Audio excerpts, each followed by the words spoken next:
I want you to just take a moment right now, wherever you're listening. Yeah, settle in. Exactly. Settle in. And let's just slow everything down. Mm-hmm. Because we spend, so much of our time looking at the macro world, like the traffic, the sky, the screens right in front of us. Always the screens. Right. Always. But today, I really want you to picture a space that is it's almost unfathomably small. Microscopic. Yeah. Imagine this tiny microscopic sphere just drifting silently. Because for the first 5 days of its existence, a human embryo is doing an astonishing amount of unseen work. Oh, absolutely. It's incredibly busy. Right. It is traveling, Yeah. and it is rapidly dividing, organizing itself from this single cell into a really complex structure. Yeah.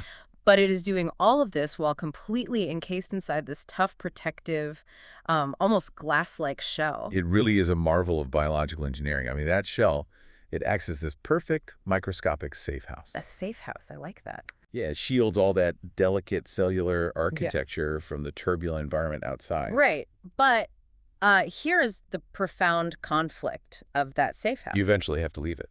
Exactly. You have Yeah. to get out to achieve a pregnancy, to actually make contact with the uterine wall and, begin the lifelong journey of human development. Which is the whole goal. Right.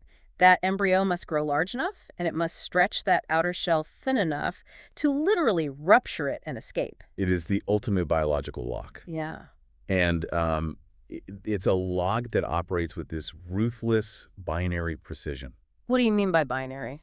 Well, I mean, no matter how perfect an embryo is on the inside, Yeah. no matter how pristine its cellular geometry is or how flawless its genetic makeup might be, Yeah. if it cannot naturally stretch, thin out, and ultimately breach that protective shell, it simply cannot implant. Wow. It is a physical, mechanical barrier, basically a biological door that absolutely must be opened. And what happens when the door gets stuck? That is the big question. Yeah, that's the question we are exploring with you today. We are taking a slow, deliberate journey into this really hidden corner of clinical science. Mm-hmm. Because based on the incredible research and clinical protocols we've been reviewing, today's deep dive is focused entirely on the microscopic structural mechanics of a procedure known as assisted hatching.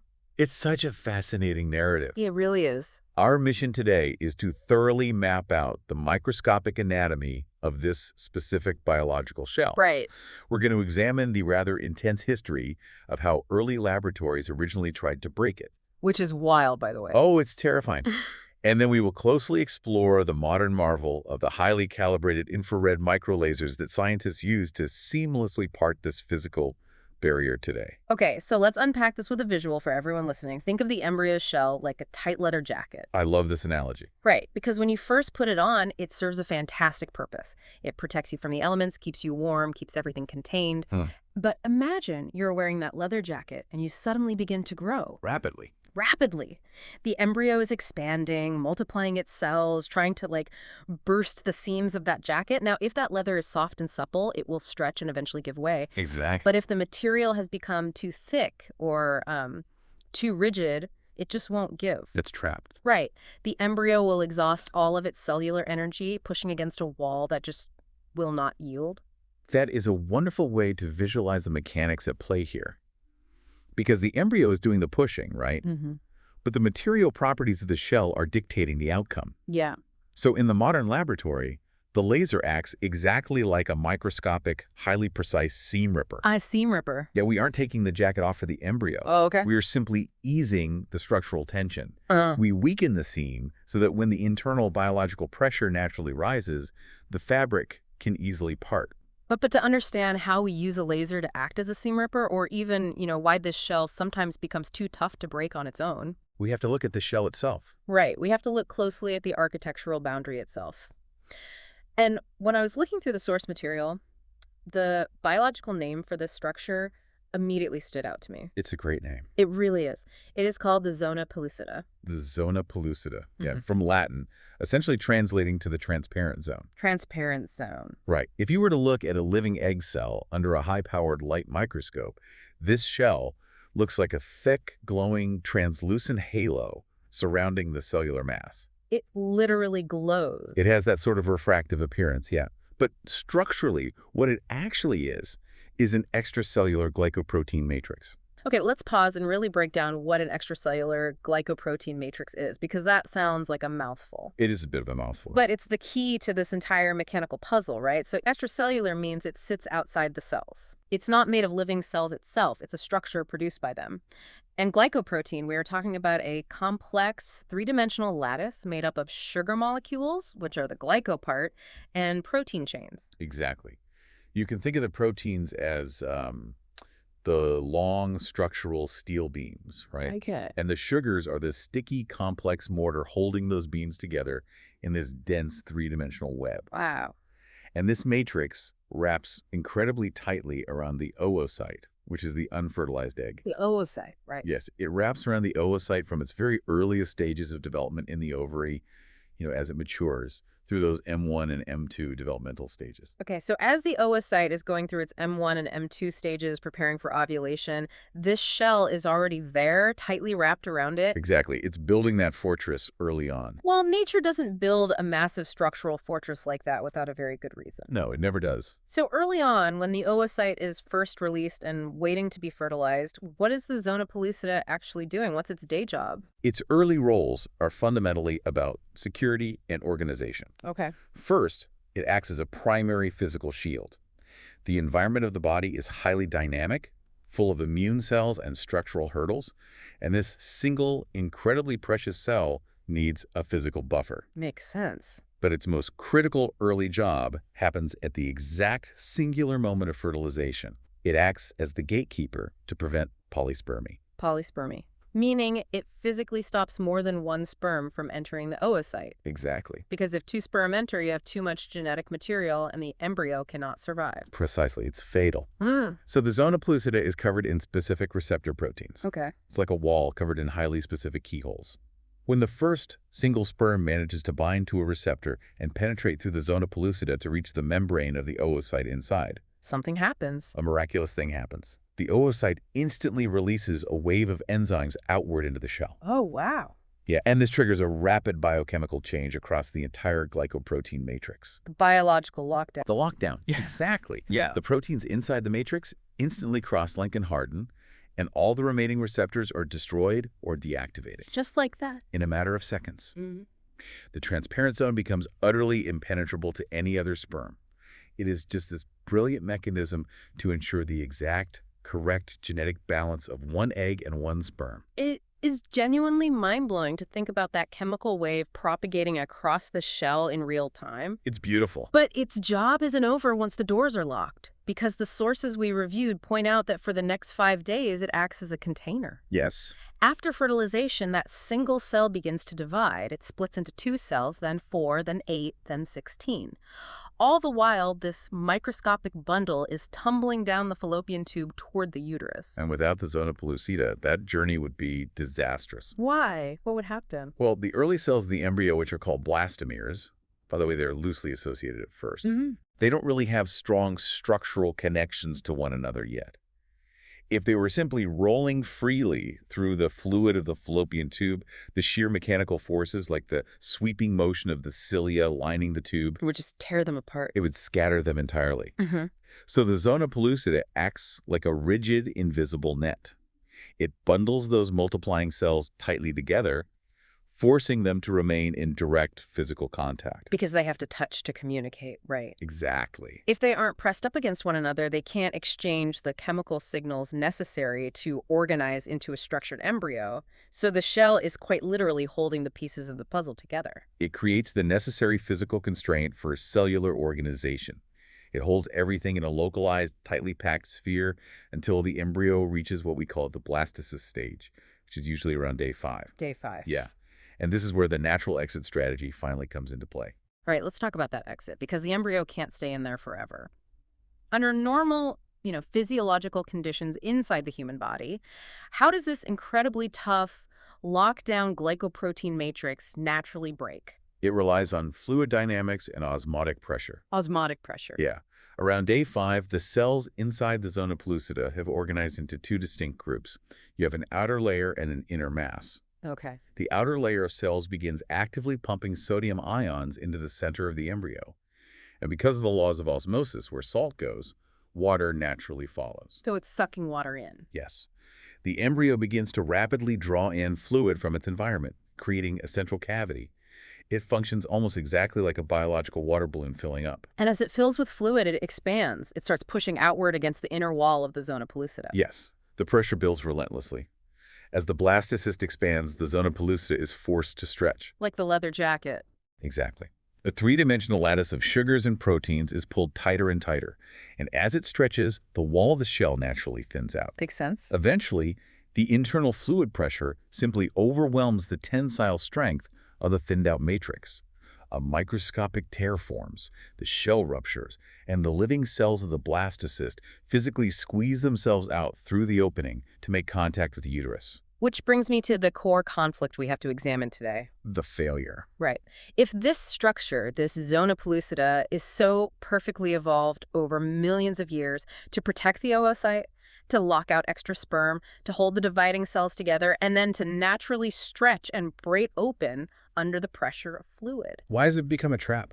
Exactly. Why does it become a trap? What is happening on a molecular level that causes this incredibly elegant system to fail at the very last second? What's fascinating here is observing how the variables of modern reproductive medicine and the shifts in human physiological timelines directly intersect with our fundamental biology. Okay, what do you mean by that? Well, when we move reproduction from the natural dark environment of the fallopian tube into the bright, highly controlled clinical setting of an IVF laboratory, Yeah. or when we are working with different maternal ages, the structural properties of those glycoproteins can change dramatically.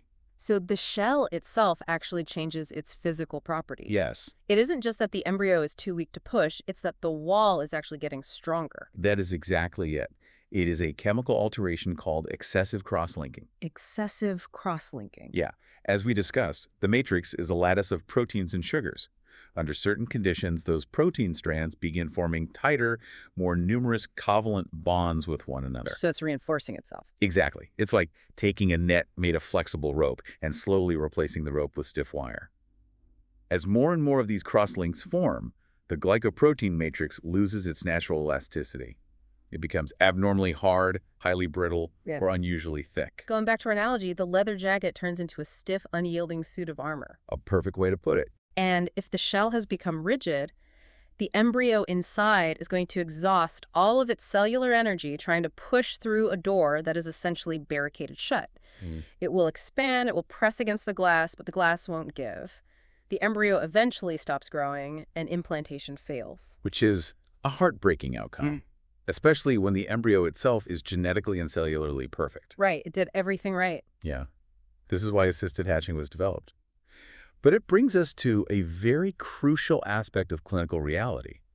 This procedure is not applied universally. Right, if you are walking through the lab with your clipboard, you don't just order hatching for every single embryo in the incubators. No, absolutely not. The intervention must be evidence-based. We are specifically looking for the candidates whose biological mechanics indicate they will struggle with natural expansion. Let's break down those target populations based on the clinical criteria in our sources. Who actually gets the order for assisted hatching? What causes that excessive cross-linking? I know one of the primary variables that drives this hardening is advanced maternal age. That is correct. Advanced maternal age is a primary indicator. Why is that? We have to look at the origin of the shell. The zona pellucida is synthesized and secreted by the oocyte itself, along with the surrounding follicle cells, while it's still developing inside the ovary. Okay.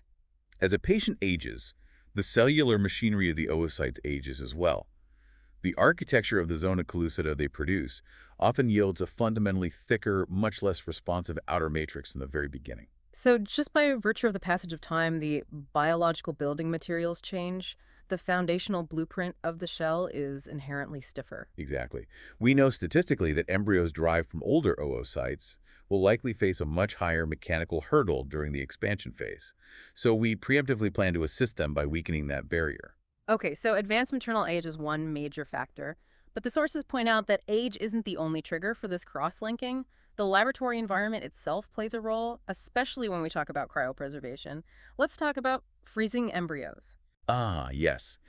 Prior cryopreservation is arguably the most common modern indication for assisted hatching. Oh, wow. Oh, absolutely. Okay. When we freeze an embryo to store it for future use, we utilize a process called vitrification. Vitrification. Right? Vitrification is an ultra-rapid cooling technique. We plunge the embryo into liquid nitrogen so quickly that the water molecules inside don't have time to arrange themselves into ice crystals. Which is a good thing, right? Yes. Instead of forming ice, the liquid instantly solidifies into a glass-like state. Which is vital because if sharp ice crystals formed inside the cell, they would puncture all the delicate cellular structures. Exactly. It would destroy the cell from the inside out. So vitrification is an incredibly safe and highly effective process for the living cells inside the embryo. However, There's always a however. always, the extreme instantaneous temperature shift, dropping to negative 196 degrees Celsius, it takes a physical toll on the zona pellucida, The thermal shock. the thermal shock. While the living cells are protected by that glass state, the complex glycoprotein bonds in the outer shell undergo immense stress. Oh, wow. So when the embryo is carefully thawed out, weeks, months, or even years later, the embryo itself resumes its normal metabolic activity. It is perfectly healthy. Okay. But its outer shell has often permanently lost a significant degree of its natural stretch. The freezing and thawing process chemically alters the elasticity of the matrix. It's like stretching a rubber band, tossing in the freezer for a month, taking it out and trying to stretch it again. Yes, It's going to be brittle. It might just snap, or in this case, it might just refuse to stretch at all. that is a very accurate comparison. Because we know that frozen thawed embryos possess a physically altered zona pellucida, they are primary candidates for hatching. We remove the physical variable of the hardened shell to give them a normalized chance at escaping. So we have advanced maternal age and we have frozen embryos. Who else is on the clinical list? We look very closely at a patient's clinical history, specifically searching for a pattern known as repeated implantation failure, or RIF. I want to focus on this because it really highlights the deeply investigative nature of reproductive medicine. Repeated implantation failure means a patient has gone through the rigorous IVF process. They have had high-grade, visually beautiful embryos carefully transferred into the uterus, but they still haven't achieved a positive pregnancy test. It is one of the most complex puzzles in the clinic. Implantation requires a flawless dialogue between the embryo and the patient's endometrium, the lining of the uterus. Right. If a patient is consistently transferring structurally beautiful embryos, perhaps embryos that have even been genetically tested and proven normal, and the uterine lining looks optimally receptive on ultrasound, Yeah. yet implantation repeatedly fails, it suggests there might be a silent mechanical failure occurring at the very last step. The embryo is healthy, the uterus is welcoming, all the signals are firing, but the physical handshake simply isn't happening because the embryo is trapped behind glass. Exactly. The shell might be acting as an invisible culprit, preventing the necessary physical contact. In cases of repeated implantation failure, the clinical team will introduce assisted hatching into the protocol. Just to rule it out. Exactly. The logic is to systematically remove the physical variable of the zona pellucida from the equation entirely. If we breach the shell, we ensure that mechanical entrapment is not the reason the transfer is failing. It's a process of elimination. You are clearing the mechanical hurdles so you can focus entirely on the biology of implantation. Yes. And finally, the last major criteria is purely observational and happens in real time. Like on the bench. On the bench, every morning in the IVF laboratory. Embryologists perform morphological grading. They sit at their microscopes and meticulously evaluate the developing embryos. During this assessment, they actually measure the physical dimensions of the blastocyst. They are essentially acting as microscopic structural engineers, inspecting the retaining walls. They are. They are looking at the way light passes through the shell.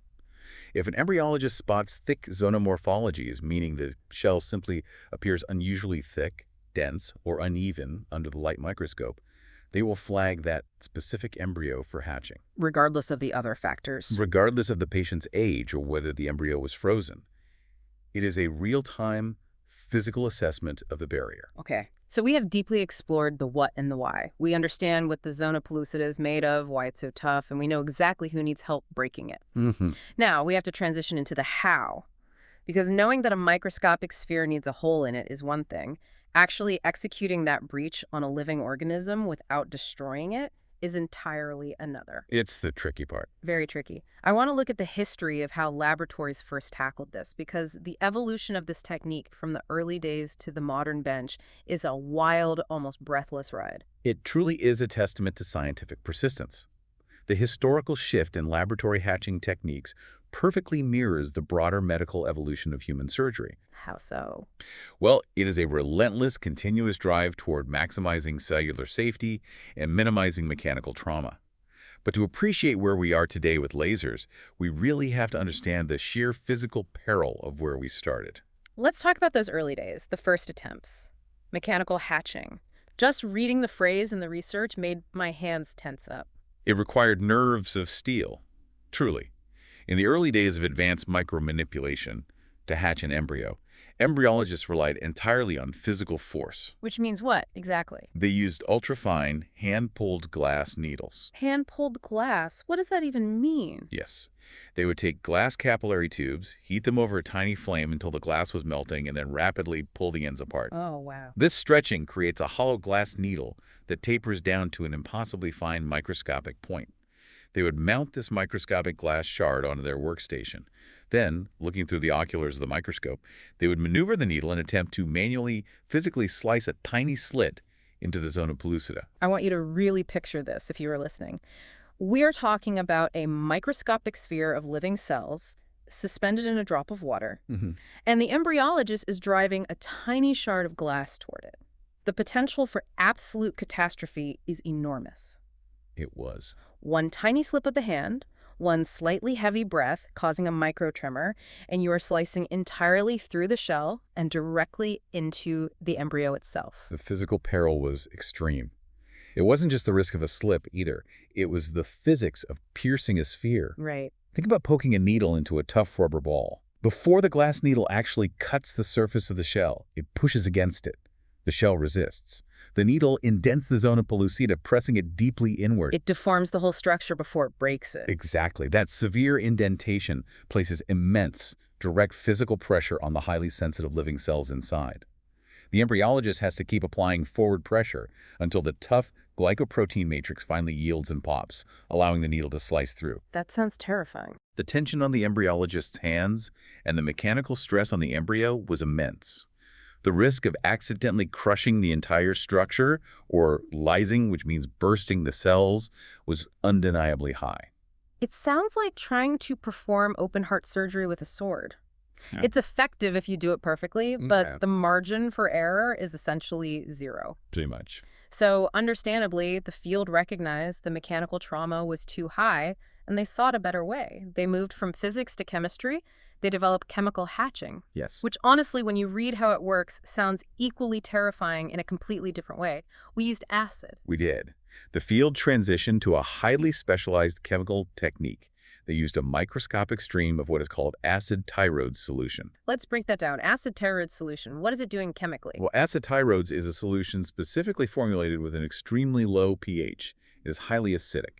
The goal was to eliminate the physical crushing danger of the glass needle. Instead of a hard shard of glass, the embryologist would use a soft, blunt, very fine glass pipette. They would maneuver this pipette right up against the outer surface of the zona pellucida. Touching the shell, but not pushing into it. Exactly, just resting against it. Then they would gently expel a tiny, highly controlled, targeted stream of this acidic solution directly onto the glycoprotein matrix. And what happens? The extreme acidity works by rapidly denaturing the proteins and breaking the chemical bonds holding the sugars and proteins together.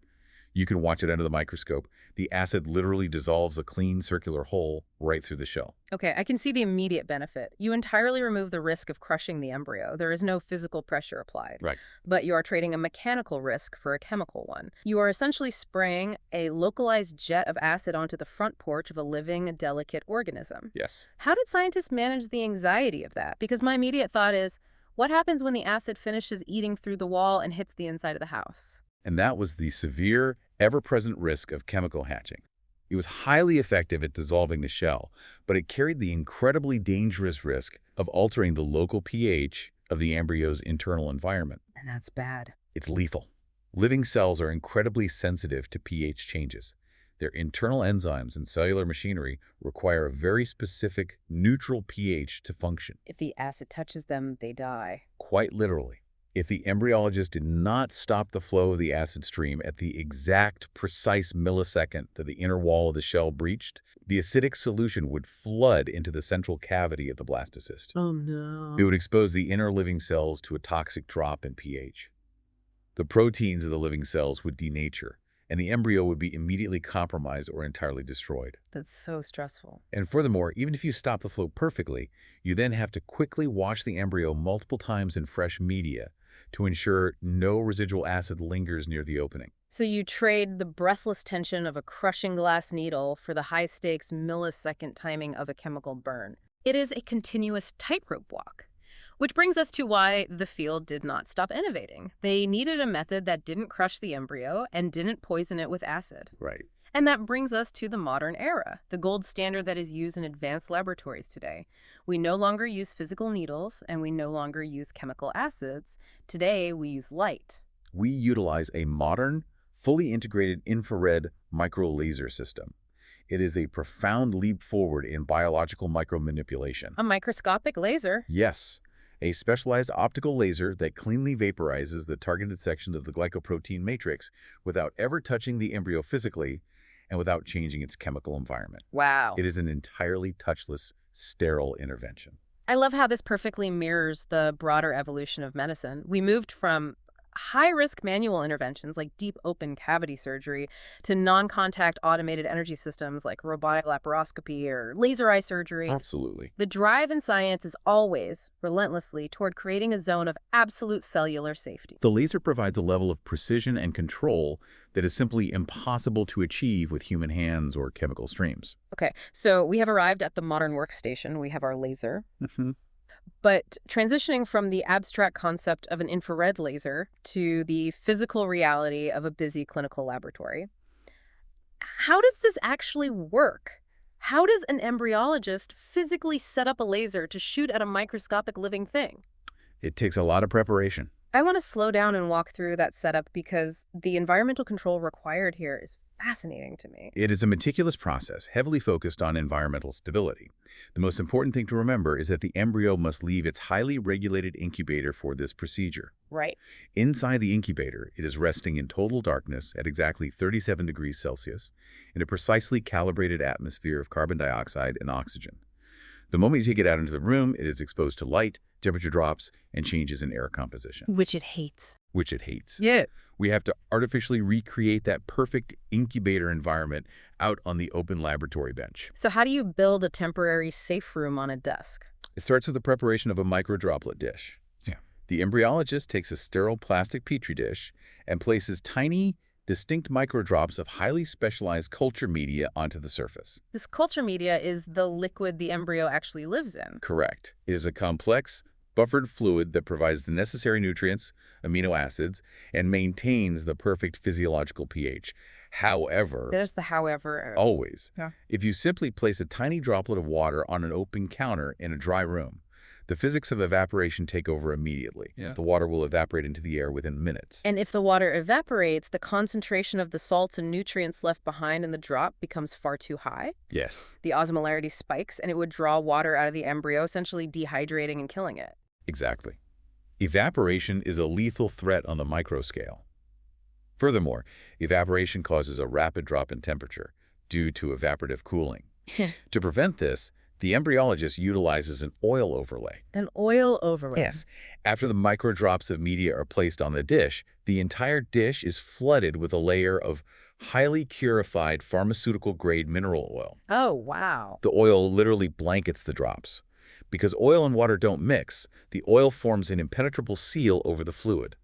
It completely halts evaporation. That's so smart. And it acts as a thermal blanket, stabilizing the temperature of the drops while the dish is out of the incubator. That is brilliant. So the embryo is placed into a tiny microdrop of buffered water, which is safely buried beneath a protective ocean of oil. Exactly. Once the embryo is secure in its temporary environment, where does the dish go? The dish is then mounted onto the micromanipulation station, specifically onto a heated stage. A heated stage. Even the glass that the dish sits on is electrically wired to maintain a perfect 37 degrees Celsius.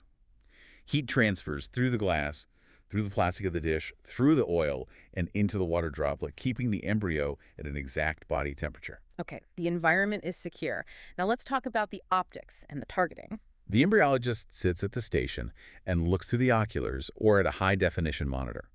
This is a highly sophisticated, inverted optical microscope. Right. The laser is actually integrated directly into the objective lens beneath the dish. When the embryologist looks at the screen, the software generates a precise digital crosshair overlay on the image. Like the heads-up display in a jet fighter. Very much so.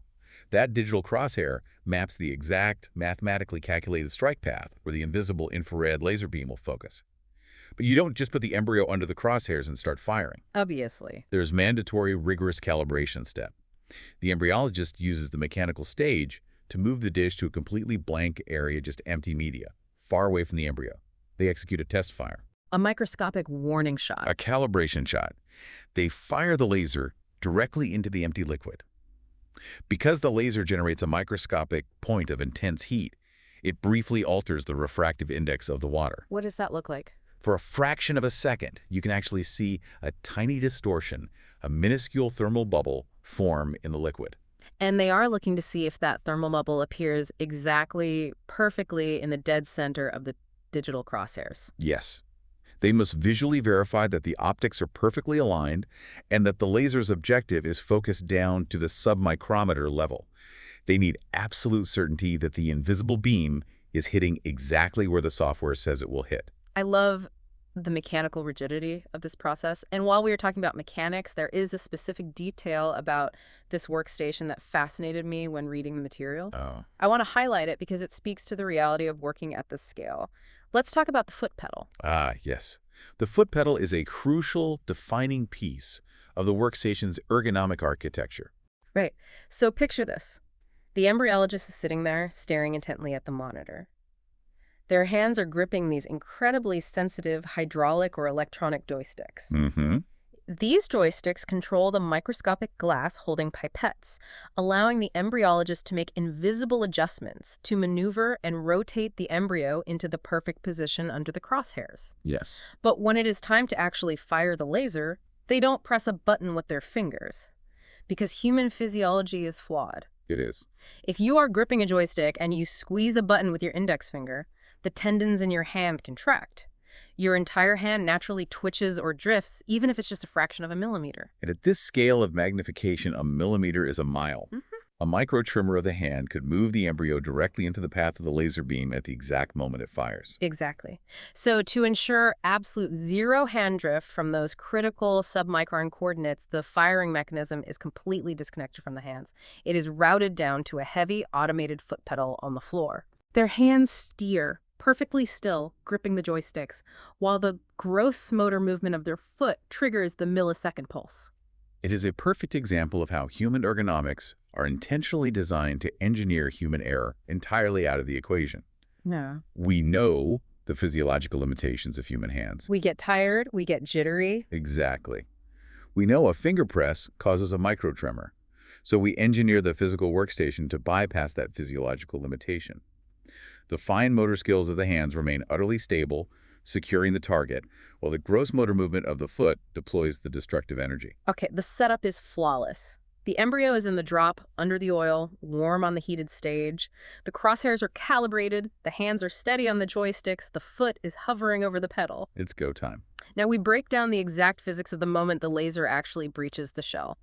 The execution happens in a fraction of a heartbeat, but the preparation requires immense situational awareness. The first step the embryologist must take is finding the sweet spot. The sweet spot on the shell, what exactly are they looking for? They use the holding pipette and the joysticks to gently, slowly rotate the embryo in three-dimensional space. They're looking to position a clear, expansive section of the zona pellucida perfectly beneath the crosshairs. Okay. Crucially, this expanse must be entirely free of any underlying living cellular matter. Right, because you are targeting the wall, but you need to know what is behind the wall. You want empty fluid space, the cavity of the blastocyst, sitting right behind the target zone. No living cells anywhere near the crosshairs. Exactly. Once they locate that clear window and align the crosshairs, they press the foot pedal. What actually happens to the light in that moment? Walk us through the physics of the pulse. The laser fires a highly calibrated sequence of extremely rapid infrared pulses. We were talking about durations lasting mere microseconds, typically programmed between 1.0 to 2.5 milliseconds. So fast. In that microscopic flash of time, the focused infrared light hits the targeted glycoproteins And how does light break a chemical bond? through a principle called optical thermal ablation. Optical thermal ablation. Yes. The photons of the infrared light are absorbed by the water molecules and the proteins at the exact microscopic focal point. This intense absorption of light energy instantly converts to heat. Oh, I see. But it happens so fast and in such a highly concentrated area that it cleanly vaporizes the targeted section of the matrix. It doesn't slowly melt it. The sudden, intense heat instantly obliterates the covalent and molecular bonds, Wow. turning that microscopic chunk of solid shell into a tiny plume of gas that safely dissolves into the surrounding fluid. It is localized vaporization in a millisecond, but the embryologist isn't just blasting away randomly. They have a strategic choice to make, right? They do.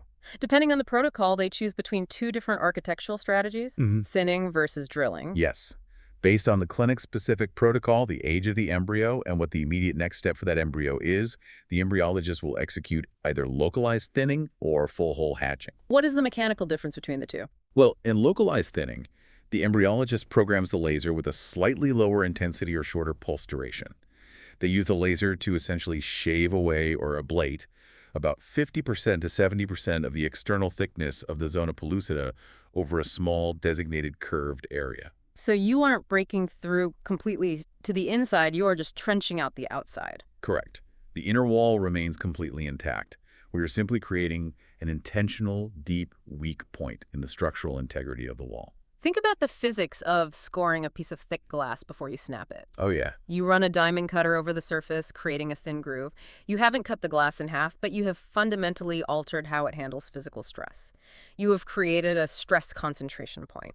When you apply bending pressure to the glass, all the mechanical force rushes to that weakened groove, and it snaps perfectly along the line. That is an excellent analogy. By thinning the zona, we are creating that stress concentration point. We leave the wall intact to protect the embryo for a few more hours, but we make it fragile in one specific spot. Clever.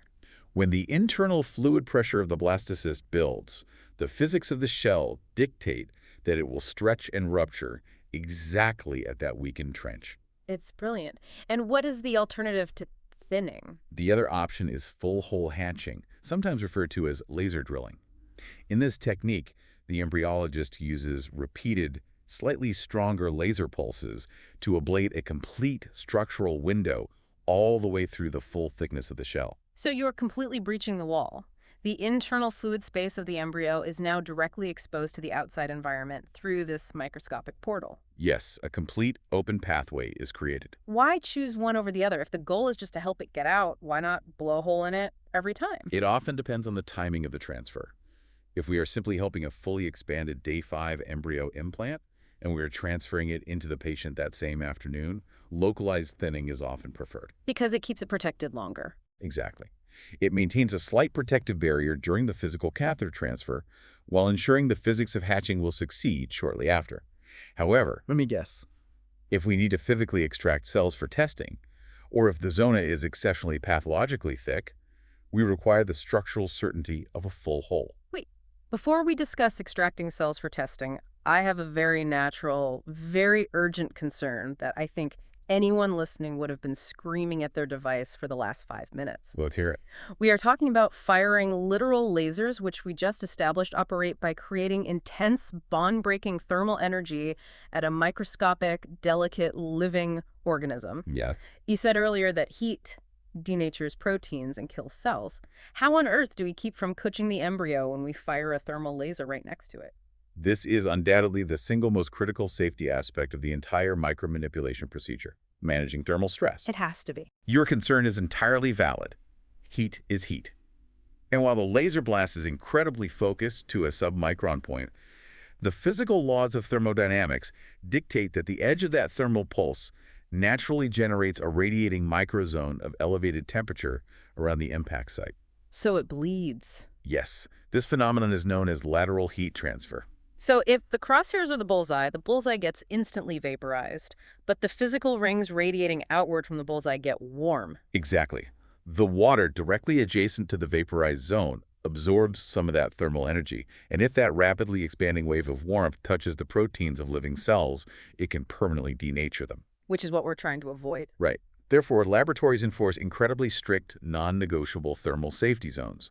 This leads to the golden rule of laser micromanipulation. What is the rule? A laser must never, under any circumstances, be fired if a living cell is located within a designated micrometer distance from the targeting crosshairs. A buffer zone. The exact distance depends on the wattage and pulse length of the specific laser, but there must always be a guaranteed, measurable buffer of empty fluid space between the strike zone and the living tissue. But biology doesn't always cooperate. No, it rarely does. What if you don't have a choice? What if you are looking at an embryo that has grown so large and expanded so much that it is completely filling the shell? All of its internal cells are pressed tightly against the inside of the glass. That happens frequently. There is no clear window. There is no empty fluid space. The living cells are hugging the very wall you need to shoot at. What then? In that scenario, if the embryologist cannot visually confirm a safe buffer zone, they cannot and will not fire the laser. They just stop. The risk of thermal cellular damage is simply too great. But of course, science has engineered a remarkably clever biological workaround. How do you move the cells out of the way if they are trapped inside the shell? We use the principles of osmotic pressure, or precise mechanical fluid dynamics. If the cells are pressed against the wall, the embryologist can use their incredibly fine glass pipettes to gently penetrate through the shell, slipping the needle into the fluid-filled central cavity of the blastocyst. The same way they used to do mechanical hatching, but much gentler. Much gentler, because they aren't trying to tear a hole, they're just slipping a microneedle in. Once inside the cavity, they could actively draw a tiny microscopic volume of fluid out of the embryo. Oh! Or conversely, they can introduce a hyperosmotic solution that naturally draws water out of the cells. By altering the fluid volume or the salt concentration, they actively cause the internal cellular mass to temporarily shrink or collapse inward. So they essentially deflate the biological water balloon slightly. As the balloon deflates, the cellular mass pulls away from the inner wall of the tough outer shell. Precisely. By intentionally inducing this temporary shrinkage, they artificially manufacture a safe buffer zone of empty fluid space between the zona pellucida and the living cells. That is so smart. Only when that clear micrometer distance is visually established and confirmed, validating the golden rule, will the embryologist align the crosshairs and step on the foot pedal. The thermal safety of the living tissue is the absolute paramount priority governing the entire procedure. That is an incredible display of on-the-fly cellular engineering. But speaking of safety, this brings up a pervasive myth that I hear quite often in discussions about IVF, and I want to integrate it right now to thoroughly clear the air. Oh, I think I know which one you mean. People hear the words lasers and DNA in the same sentence, and they naturally panic. There is a persistent myth that firing a laser anywhere near an embryo alters its developmental code, mutates its genetics, or causes birth defects. I think it's crucial we address that. It is a very common anxiety, Yeah. and we absolutely must put that myth to rest with the biological facts. The fundamental reality is that the laser beam only ever interacts with the zona pellucida. Right. And as we established at the very beginning of our conversation, the zona pellucida isn't entirely a cellular non-living structure. It is a matrix of sugars and proteins. It contains absolutely zero DNA. It is a biological product, like a fingernail or a piece of hair, but it is not the living blueprint of the embryo itself. Exactly. The laser light never touches, interacts with, or alters the cellular membrane or the nuclear DNA of the living embryonic cells. Yeah. Furthermore, this entire shell, the very thing we are lasering, is completely discarded and silently absorbed by the patient's body before the process of a true pregnancy even begins. The shell does not become the baby. So we are modifying a disposable wrapper, not the contents inside. Precisely. And we don't just rely on biological theory for this. We have decades of hard data. Global registry data tracking hundreds of thousands of IVF cycles over many years shows absolutely zero statistical increase in birth defects or genetic anomalies associated with laser-assisted hatching compared to natural hatching. It is a purely mechanical manipulation of a temporary, non-living barrier. Thank you for laying that out so clearly. The laser breaks the lock. It doesn't enter the house. Now let's pivot our focus. Let's do it. Up until now, we've been talking about hatching mostly as an exit strategy, getting the embryo out of the shell so it can implant in the uterus. But in the modern IVF laboratory, assisted hatching is used just as frequently as a preparation strategy. It is the essential primer step for genetic investigation. This is where the biological engineering becomes truly elegant. Beyond the day 5 or day 6 embryo transfers we've been focused on, laser hatching is very frequently performed much earlier in the developmental cycle. Like when? Specifically, we often hatch embryos on day 3 when they're just a cluster of 8 cells, or very early on day 5, as an absolute prerequisite for pre-implantation genetic testing, or PGT. So you use the laser to cut a hole in the shell days before you actually need the embryo to leave. Why create a premature breach? Because in PGT cycles, our goal isn't just implantation. Our goal is to thoroughly test the genetic health of the embryo before it is ever transferred. To test the genetics, we need to perform a biopsy. Okay. We need to physically extract a tiny, microscopic cluster of cells from the embryo and send them to a genetics lab. And I imagine if you try to forcefully dig into a perfectly sealed, tough shell with a pipette to grab those cells, you risk massive, potentially lethal mechanical trauma to the entire embryo. The trauma would be unacceptable. So instead of using brute force, we use the embryo's own growth mechanics and the laws of physics to do the heavy lifting for us. Explain the mechanics of herniation, because when I read this in the sources, I thought it was the most brilliant physical manipulation of biology in the whole process. It is beautiful in its simplicity.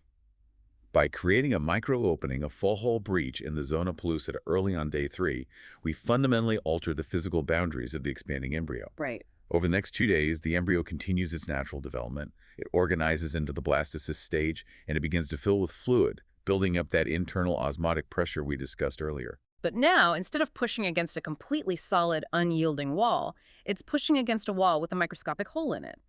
Naturally, the fluid pressure seeks the path of least resistance. Exactly. The internal pressure begins to actively force a small, localized cluster of the outer cells to bulge outward through that artificial laser window. This physical bulging is called herniation. It's exactly like squeezing a rubber balloon that has a tiny puncture in it. The rubber of the balloon violently bulges out through the hole into a little bubble. That is the exact physical mechanism. And crucially, we are targeting the outer cells, known as the trophectoderm cells. The trophectoderm. Yes. These are the cells that will eventually develop into the placenta. The inner cell mass, the cluster of cells that will actually become the fetus, remains completely undisturbed and safely sequestered deep inside the shell. So the embryo pushes a small piece of its future placenta out through the window. What is the benefit of having these cells herniate outside the shell? The benefit to the embryologist is extraordinary. It creates a perfectly isolated, highly accessible, pre-separated handle of cells that are hanging completely outside the tough glycoprotein shell, while the main body of the embryo remains anchored safely inside. Wow. When the embryologist sits down at the micromanipulation station to perform the actual biopsy, they don't have to violently breach the shell, and they don't have to hunt around inside the embryo for cells. The embryo has naturally, biologically hand-delivered a perfectly isolated cluster of testable material right to the outside of the door. Precisely. The embryologist simply uses a specialized biopsy laser to safely detach that herniated handle of cells. It makes the subsequent biopsy procedure infinitely safer, significantly faster, and mechanically easier to perform, dramatically reducing the stress on the embryo. It really is elegant. You aren't forcing the cells out with metal tools or crushing pressure. You are simply opening a microscopic window and utilizing the embryo's own innate growing physical pressure to hand you the exact genetic material you need. It is a stunning partnership between the advanced optics of the laser and the fundamental biology of the embryo. It is the epitome of guided natural mechanics. Mm. We create the pathway, and biology does the work. So the laser work is officially done. The hole is made, the cells have herniated, the biopsy is safely taken, or perhaps the localized thinning is complete in preparation for an afternoon transfer. The foot comes off the pedal. What happens next? What are the post-hatching dynamics in those critical, quiet hours before the embryo actually leaves the lab and goes into the patient? But the immediate priority is environmental recovery and rest. Makes sense. It's been through a lot. It has. The embryo is carefully picked up from the heated stage of the micromanipulation station, removed from beneath the oil overlay, gently washed in fresh, warm culture media to remove any trace debris, and immediately returned to its highly regulated incubator home. Back to the dark. Back to the dark, exactly. It needs to recover from the brief exposure to the room's temperature and light, and it needs quiet time for the physical mechanics to continue playing out. And what are the embryologists looking for while it rests in the incubator? Well, if it is a designated transfer day, we are carefully monitoring the actual escape. Over the next few hours, the internal fluid pressure inside the blastocyst will actively continue to squeeze the cellular mass out through that newly created laser-assisted opening. Okay. When the embryologists sit down to perform their morning profiles, evaluating the embryos one last time before the patient arrives for the procedure, they are actively looking for a very specific, beautiful, classic visual. The figure eight. Yes, the figure eight morphology. When you look through the microscope, you see that roughly half of the embryonic cellular mass is still located inside the zona pellucida, and the other half has successfully squeezed out through the hole. Wow. A tight bridge of cellular cytoskeleton spans the gap between the inside mass and the outside mass. It literally looks exactly like an hourglass or a figure eight, glowing under the light of the microscope. That visual confirmation has to be an incredibly satisfying moment for the laboratory team. It is the ultimate proof that the plan worked. The mechanical barrier was identified, it was cleanly overcome, and the embryo is actively utilizing the exit pathway you created. What is the final step for the lab team before the physician takes over? Rigorous documentation. The embryologist logs this highly optimized active hatching state into the laboratory's electronic information system. This is a vital communication step between the laboratory bench and the clinical operating room. Why is that communication so important? Because by documenting the active hatching status, the clinical transfer team, the reproductive endocrinologist, and the specialized nurses knows exactly the physical state of the embryo they are receiving. All right. They know with absolute certainty that this specific embryo is physically uninhibited, it is not trapped, it is highly receptive, its cellular mass is exposed, and it is completely ready to make immediate physical contact with the uterine lining. It's the ultimate handoff. The laboratory has utilized extreme microengineering to solve a structural problem, and now they're handing the baton back to nature. It's time for the human body to take over. Exactly. But I think it is deeply important to ground ourselves here at the end of this discussion. We've spent a long time talking about how amazing this specific technology is, how harnessing infrared lasers and thermodynamics can cleanly solve these incredible microscopic mechanical problems. But there are limits to what a laser can do. There are absolute fundamental limits, and it is vital for listeners, clinicians, and patients alike to clearly understand them. Assisted hatching is a brilliant, highly effective solution, but it is exclusively a solution to a mechanical exit problem. It removes a physical lock from a door. What it cannot do, under any circumstances, is cure or repair underlying fundamental biological issues. Right. If we go back to the genetics we mentioned earlier, if an embryo has severe chromosomal errors inside its DNA, if it is unhaploid, missing a chromosome or having an extra one shaving the shell thinner won't fix those cellular errors. No, it won't. The laser might help that genetically abnormal embryo get out of the shell, but it still lacks the proper biological instructions to implant, and it will not result in a healthy, sustainable pregnancy. Correct. The biology must be sound. And similarly, we have to look at the other side of the equation. Yeah. The patient. The uterine lining. Exactly. If the patient's uterine lining is unreceptive, if the hormonal timing of the endometrium is slightly off, or if there is underlying chronic inflammation or immunological rejection, the most perfectly hatched, structurally flawless embryo in the world will still profoundly struggle to implant. So it's a two-part harmony. It is. Hatching provides an optimized physical head start. It smooths the runway. But the final, infinitely complex magic of human implantation remains a highly intricate collaborative biological dance between the intrinsic cellular health of the embryo and the physiological hormonal readiness of the patient's body. I think that is the perfect, grounded summary of the intervention. In the micromanipulation suite, the laboratory's goal isn't to force an artificial outcome. The goal is simply to remove an unfair physical lock from the door so that nature can walk through it unimpeded. We are using the bleeding edge of physics and engineering just to get out of biology's way. You know, we've spent this entire time dissecting the mechanics of how the embryo escapes its shell. We've analyzed the lasers, the history of the acid, the immense effort to break free. But if you really step back and consider the zona pellucida itself for a moment, it is a profound biological entity. Oh, so? Think about it. It is a temporary, perfectly constructed microscopic spacecraft. It shielded a single, incredibly fragile cell against all mathematical odds. It held an organizing system of dividing life together, preventing it from scattering as it tumbled through the perilous fluid of the fallopian tube. Yeah. It executed its highly specific job flawlessly, only to be intentionally broken open, completely left behind, and silently, permanently absorbed by the body once its brief mission was complete. It really makes you wonder, if you look deeply at human physiology, how many other invisible, temporary, highly complex structures our bodies silently build and dismantle every single day just to get us to the starting line. What a beautiful, lingering thought to end on. A perfectly engineered, disposable spacecraft for a microscopic traveler, completely unseen but absolutely vital. It really is. Thank you to you listening for taking the time to join us on this slow, deliberate journey into a world most people will never have the opportunity to see.